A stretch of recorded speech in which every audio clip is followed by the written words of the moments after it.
all of the presentations. I mean, he's shown so much information that every person should be learning, but instead we learn a narrative, like I said, that people were sitting in Egypt with some ropes and papyrus, pulling these stones, etching with hammers, right? They had chisels, just goofy stuff. They told you that all these pyramids was built by only had rocks and bricks and like this. They just told you that shit. You went for it. So who built the pyramids? Yeah. Technology been around. Because all that's doing is lowering our frequency, right? Lowering the ability for our minds to even comprehend. That fits the narrative much easier when you reset things and take things over and hijack history so that you can inform people of these false and misleading truths. Nothing is going to make sense to us in history unless we realize that the ancestors were more advanced than we think. And now she's about to say that right here on the news. Listen up. Scientific study, yet it is controversial. So explain what they discovered and why it's controversial. Okay. So what they discovered, basically, they sent some pictures coming from the satellite from space, looking at the surface underground, the main pyramid of Giza, the pyramid of the king, the pharaoh Khufu. Now, we know back till now that this pyramid, was dated to 2600 BC. And what the archaeologists wanted to discover is we have something beneath the soil, beneath the ground of this pyramid. So with a technology that I cannot explain because I'm not specializing in this kind of technology. So with a technology that I cannot explain because I'm not specializing in this kind of technology. They managed to get some data from the infrastructure that is beneath the soil, beneath the ground. So they have this woman on the news and she don't even know what she's talking about. The technology that they use, ma'am, was synthetic aperture radar and Doppler tomography. The people who were involved in getting the raw data, the data that is the foundation of all of this, they said that they reject all of the diagrams and illustrations that are referring to any ideas that there's any objects beneath the pyramids or that the pyramids may be energy devices. I'm showing you this because there's something fishy about all this. The fact that the news is leaking it, Joe Rogan, Alex Jones. My theory is that ultimately all of this is to censor the conversation about free energy and advanced technology in the ancient world, especially when it comes to the pyramids. What is going on underneath the pyramids? What is going on below our feet in every single country? And what are the pyramids really? In my opinion, they are technology from the old world. And I'll tell you what, I would bet that they are still operational today. This is not nothing that they found with some technology. That's the lie right there. They trying to turn this speculation into fact. I believe that the pyramids are energy devices. But this entire conundrum is ultimately them trying to silence the conversation that the pyramids can be energy devices. We have to say that they reconstructed from the data that they collected from the photographs that they had from the satellite from space. So the reconstruction with the 3D model with AI and all the newest technology that we have, it doesn't mean that this is exactly what they saw. It means that the AI, the intelligence, reconstructed, what they think they saw, beneath the soil. But I have to say that the pyramid and the mystery of the pyramid, why they were built, some scholars will say that they were meant to be for tombs, the tombs of the first pharaohs, but many years, I think for the last years, people are starting to doubt that. Whether it was really the purpose of tomb, or maybe the tomb was maybe a secondary use, or maybe not at all. And why is that? Also because the pyramid themselves, not only because they were pointed to the stars, but they were covered, especially the top part of the pyramid was covered with gold. Really? So when we think about the solar energy of today, how we are using the solar energy, to heat and to do many things, it's a whole energy. So maybe the ancient Egyptian, used the same energy. And people, this is all true, but I think that it's always an agenda for why stuff is being leaked in the mainstream. And I think ultimately it's to control the opposition and to later on discredit the whole thing by climaxing the movement into some sort of hit piece. The way that we absorb the light from the sun, we can absorb the light of the stars and any of the celestial objects. And there are theories suggesting that absorbing the light of different other constellations may work way better than solar energy. What if we can harness the energy of any one of the stars? What if the pyramids at Giza was harnessing the energy of Orion, and every time they make their alignment with Orion, they get recharged during that reset. That would have been a very efficient energy system. Imagine charging a battery and the battery run for thousands of years. This is my theory about the Giza pyramids and how they would absorb the light of Orion and harnessed it into energy. You mentioned direct energy weapons. That's interesting because that's what I believe the comet of 1811 actually was. And that there's evidence of incredible heat when these events have happened. I mean, you can go back to the pyramids that are surrounding the pyramids in Egypt, for example. The ones, Giza, for example, you can find there melted glass in amongst the sand. The temperature would have had to have been, astronomical. We're talking, to get anywhere near that, we're up in the thousands of degrees to be able to achieve that, to melt rock into glass. Pyramids that were built by the previous civilization and are now just being called hills. Are you ready to uncover something massive today? Here we go.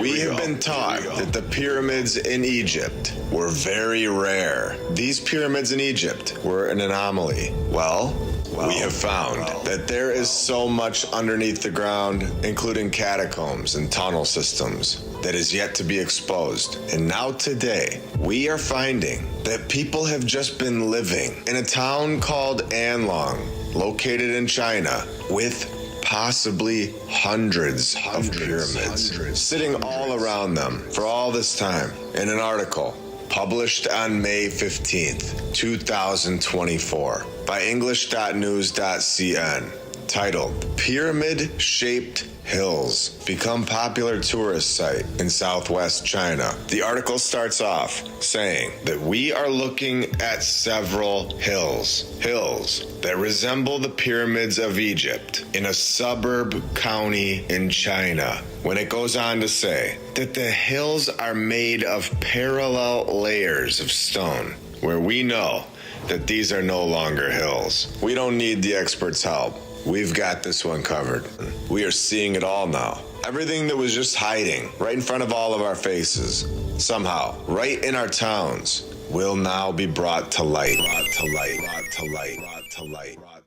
But now that we have the knowledge, we can now see what is right in front of us. And the trick no longer works, which is why everyone in the world now needs to see this information. At this point in time, I feel like we are being shown the truth. At no other point in our timeline has this information, the truth, been flying at us at this speed. When we are finished, no pyramid will be unexplored. Nobody is going to think that these are just hills. We all understand that if we were just told that these were pyramids and not hills, that it would show that the mainstream history that we've all been told is possibly 100% fabricated or very close to it, showing that they've been saying that pyramids have been hills for so long and now changing their mind. A civilization that built all of the pyramids, all of the buildings. They had incredible technology, and they were not here as far back as we all thought. A civilization that was capable of constructing not just one pyramid, but hundreds of pyramids all over the world.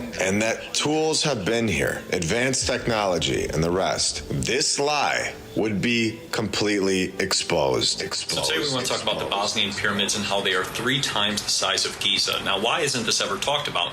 Reason being is because this information is usually suppressed, or they do not fund it because it goes against the scientific narrative of that Giza was the first pyramid and that's pretty much the only pyramid and that's all you should know.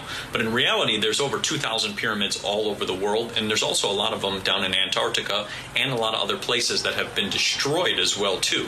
So it's interesting that the Bosnian pyramid is almost 3 times the size, and Dr. Sam has been inviting people into the pyramids and into the tunnels which are deep below so that people could have their health issues basically resolved. If people had blood pressure issues, if people had blood sugar issues, if they had heart issues, if they had inflammation, they would enter these tunnels, and within about 6 to 8 hours of being inside these tunnels, because of all the negative ions that are floating around, their body would completely normalize and they would begin to heal. Now, why isn't this talked about? This would be a simple solution to anybody who's suffering from health issues.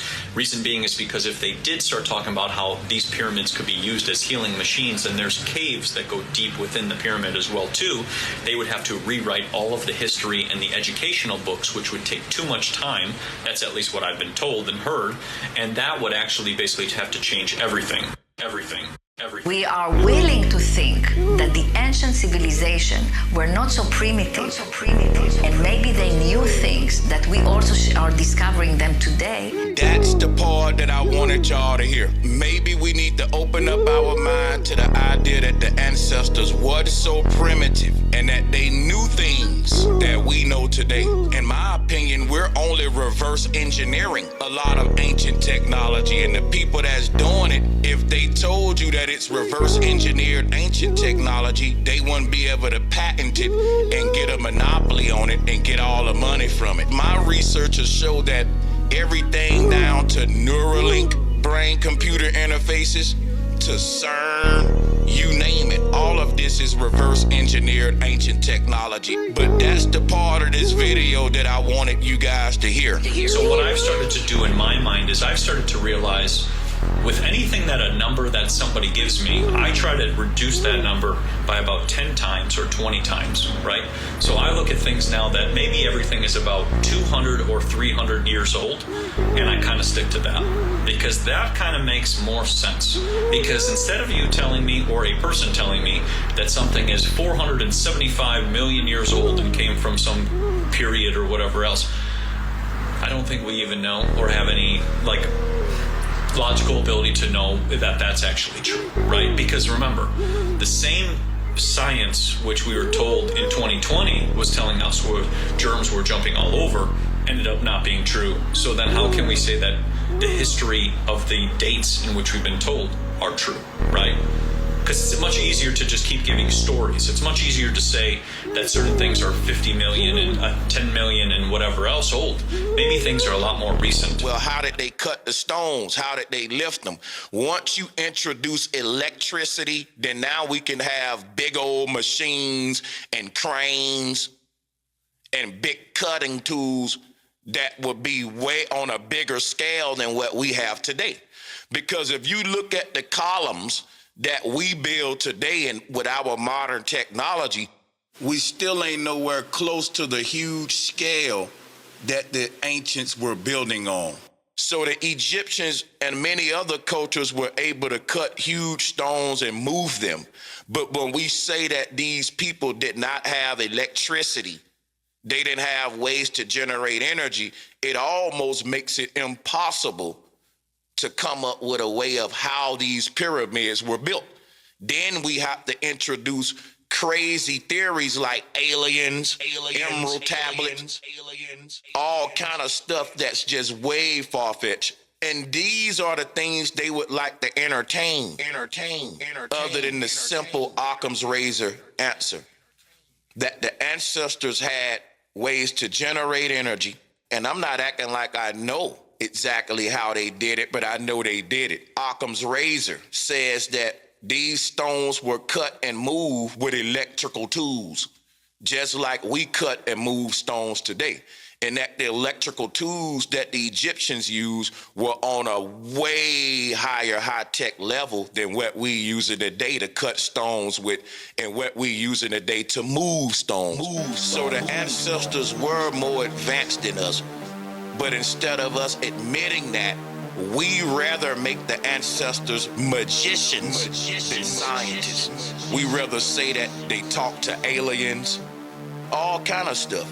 And they have people out there to make those dumb arguments to make it look bad and to make this thing lose credibility. I believe that the pyramids are subtle energy devices they are able to harness energy through resonance, and that the key to understanding this is basically to rethink everything we think we know about our reality. What's interesting is when you go into these pyramids or any of these sacred buildings, they all are perfectly acoustic.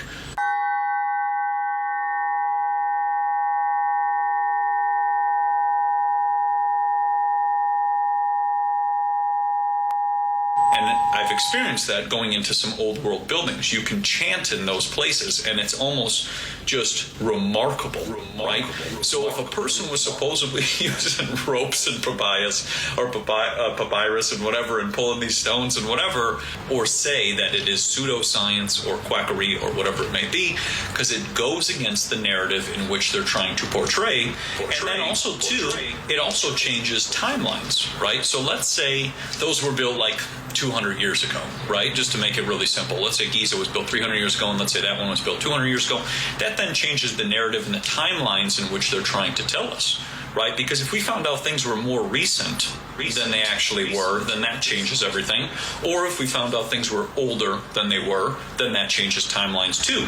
We understand that there is a much more likely possibility sitting on the table of how all of these structures all over the world were created and why they are here today. Places that you can go and see all for yourself. You can go inside most of them. Basilicas, cathedrals, temples, caves, or melted structures. And of course, pyramids. It's incredible. All over the world. And it's not because a little rain came down and splashed the dirt off the ground and created a perfect pyramid. It does not form pyramids that have perfect parallel stonework. We all understand this now. We are seeing right through the nonsense. And it no longer takes us all months to process this. Thousands of us. Now, one of the main things that I wanted to figure out today is, do these people that call themselves experts and simply dismiss these independent researchers' findings, do these individuals have any legs to stand on? Because we all know that this site is off limits to the public, definitely off limits to independent researchers. They're not going to allow a follow-up research team to go in there and investigate further, and we all know why. It would expose what's underneath the pyramids. In my opinion, they know exactly what is underneath them. They know their true purpose. And let's be honest, these pyramids, they were not built to be tombs. Not at all. Egypt tightly controls archaeological activities around the pyramids, overseen by the Supreme Council of Antiquities and the Ministry of Tourism and Antiquities. They are cautious about approving projects that challenge established narratives. These groups are cautious about approving projects that challenge established narratives. And there it is. You can use copper pyramids to heal your body. You can create a copper pyramid. You can put your seeds underneath the copper pyramid, and it will help them germinate quicker, and they will also be much healthier. You can also put food under a pyramid, and it will preserve itself indefinitely. This is a fascinating one. Les Brown talked about this. He put food underneath a pyramid and above a pyramid, and he noticed that it would preserve itself indefinitely. So you could take like an egg, crack it open, put it in a pyramid, or place it above a pyramid, and it will preserve itself. And if you want to bring it back, you just put a little water on it. This was the work of Les Brown. He understood that we could use shapes to heal, preserve our body, preserve the energy. The pyramids are subtle energy devices. They don't want to go into Antarctica because that will start to open the minds. For example, is there land on the other side of Antarctica? Is there land inside? Are there caves that go inside there? Are there pyramids that go inside there? Even if you go up to the Arctic, a lot of that is not shown as well too. And a lot of this is, like I said, it's hidden for a reason, because people would start asking questions, right? Let's say there's a pyramid on Antarctica that's 5 times the size of Giza, right? Okay, well now that's the biggest one. So then that would make people go, I gotta go check that out. And then people would go videotape it, and then it would also debunk a lot of the stuff in which we've been told.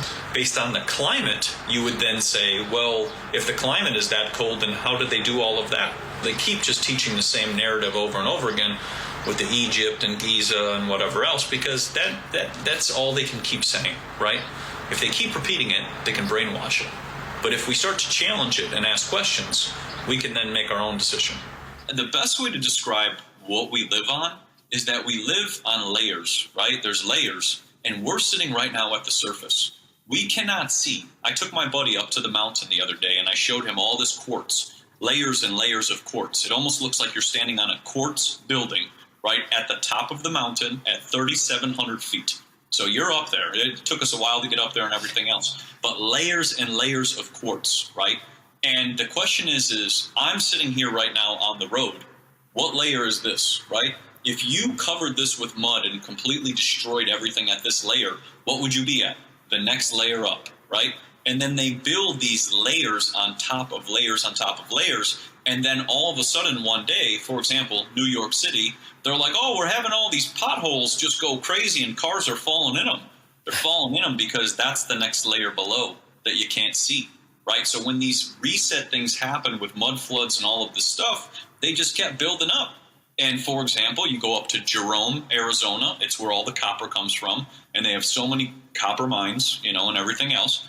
And you look at all of these different the cities and things, and like the buildings are like, you have like a flat surface like this, and the building is built above the surface, but it's on like an angle. Like it almost looks like, they just went up another layer and then put the building, because the windows are in the ground. Yeah. They were obviously covered with mud or some sort of something that pretty much engulfed everything at one time. And, it really goes into wonder how many times have things been reset, right? How many times has this occurred? What year are we in? The more that it costs us to generate energy, inflation happens. This is a game that they've been running to siphon wealth out of the masses ever since World War II, which is why they got rid of Nikola Tesla. Tesla had an idea to bring free energy to everyone, and the bankers of the world couldn't have that. Today, there are a lot of people who are waking up, and the information is getting out that the ancestors were way smarter than what they're teaching us, that they were primitive people, and that the further back we go in time, the dumber basically humans were. And we're finding out that it's just the opposite. We're getting dumber and dumber each generation the further we go into the future. We once had a paradise on Earth based upon free energy systems, clean energy systems, and they do not want us to go back to that golden era. This entire incident is an attempt of the elite to get ahead of this argument about free energy, free energy, free energy, free energy, free energy.